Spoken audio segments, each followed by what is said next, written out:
आपके सामने अंग्रेजी की तैयारी कैसे करें इस टॉपिक में कुछ बताना चाहती हूँ।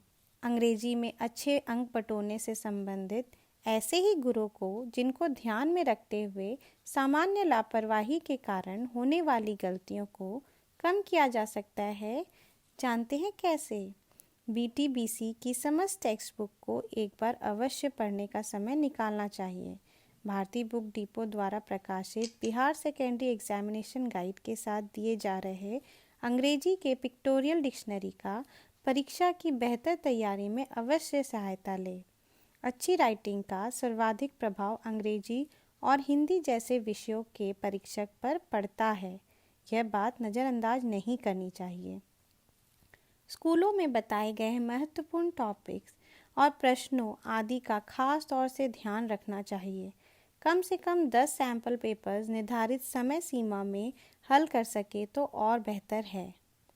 प्रश्न पत्र में व्याकरण पर आधारित हिस्सा अच्छे खासे अंकों का होता है, इसलिए सिलेबस के अनुसार व्याकरण के हिस्सों का अध्याय 100% अंक बटोरने में मददगार होती है।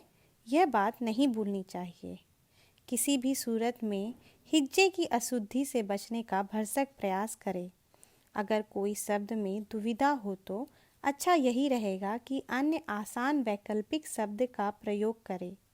कुछ भी गलत लिखने से कहीं अच्छा है कि सरल भाषा का इस्तेमाल करें। पाठ्य पुस्तक के विभिन्न अध्यायों के रचनाकारों के नाम और थोड़ा बहुत उनका परिचय आपको अवश्य पता होना चाहिए। इससे यह परीक्षक पर असर पड़ता है कि आप साहित्य से बिल्कुल अनभिज्ञ नहीं हैं। प्रश्न पत्र में कॉम्प्रिहेंशन से संबंधित प्रश्नों के अंकों का मान कम नहीं होता है, इसलिए तैयारी के दौरान इनका अधिक से अधिक अभ्यास आपको पूरे अंक दिलाने में काफ़ी मददगार होगा। यह बात को ना भूलें।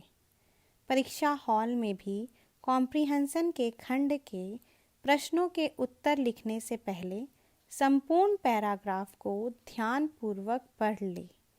इसके बाद प्रश्नों को ध्यान में रखते हुए पेंसिल से संबंधित उत्तरों को रेखांकित कर ले।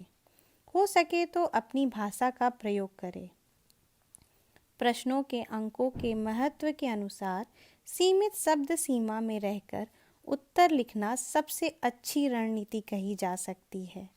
ज़्यादा बड़ा उत्तर लिखने से समय नष्ट होगा, गलतियां होने की आशंका ज़्यादा होगी तथा परीक्षक पर भी बुरा प्रभाव पड़ ही सकता है। कुल मिलाकर परीक्षक को अंक में कटौती करने का बहाना ही मिल जाएगा। भरसक प्रयास करें कि प्रश्न पत्र में उत्तर विभिन्न खंडों के अनुसार ही लिखें। एक खंड के समस्त उत्तर एक साथ ही होनी चाहिए।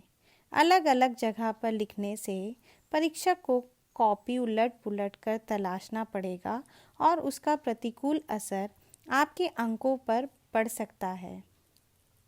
महज उत्तर पुस्तिका में ज़्यादा एक्स्ट्रा शीट लगाने की होड़ में पुनरावृत्ति करना किसी भी दृष्टि से उचित नहीं कहा जा सकता है, बल्कि इसका नुकसान होने की आशंका ज़्यादा हो सकती है। उत्तर के बीच में महत्वपूर्ण हिस्सों, लेखक के नाम तथा अन्य आवश्यक तथ्यों को रेखांकित करने का सकारात्मक प्रभाव पड़ता है। पत्र लेखन में निर्धारित फॉर्मेट पर विशेष रूप से ध्यान देना चाहिए। पत्र की भाषा में सहजता, सरलता और सम्मान का तालमेल अवश्य होना चाहिए। रूखे, कड़े और अपमानजनक शब्दों को भूलकर भी प्रयोग नहीं करना चाहिए।